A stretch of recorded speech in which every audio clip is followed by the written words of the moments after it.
បាទជំរាបសួរធ្វើការតេស្ត OTG ជាមួយនឹង Celot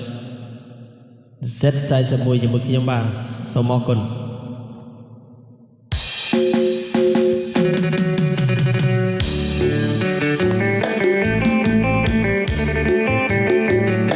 សម្បួរមាស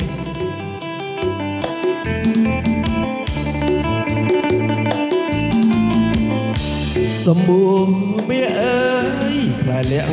សន្លឹកបងបួងហើយសឹកមកដុតដឹងស្រីអើយសម្បួរមាសអើយផ្លែលៀងសន្លឹកបងបួងហើយសឹកមកដុតដឹងស្រីអង្ការ៉ាបងលុកដាក់ក្រោមក្រាកៃអើយកែវកុំយកប្តីមុនរទៅជុំអើយអកកាច់សំបុកកកលងរោមថ្មីទំពាំងទួលដីឬស័យបែកគុំអើ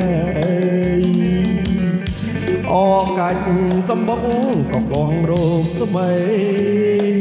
ទំពាំងទួលដីឬស័យបែកគុំអើយដាច់ខែអាសុចកែវពេញញាយក្រមុំអើយការី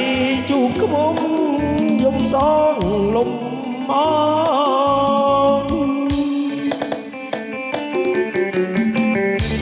បាទបងប្អូនគាត់តេស្តមើលពីសមត្ថភាពរបស់ Celot គាត់ថាមួយឈុតនេះអាចកំដរអារម្មណ៍យើងបានបាទសប្បាយលក្ខណៈគ្រួសារជួបជុំមិត្តភក្តិតិចតួចទាំងសំឡេង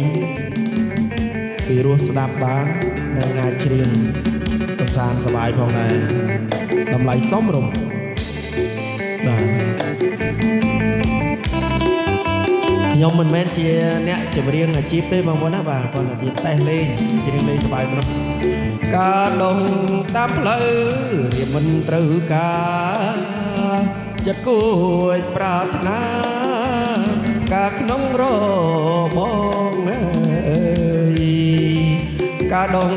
តាមផ្លូវរៀបមិនត្រូវការចិត្តគួចប្រាថ្នាការក្នុងបងអើយការសម្បួរមានម្ចាស់គ្រប់គ្រងអើយក្រពុំ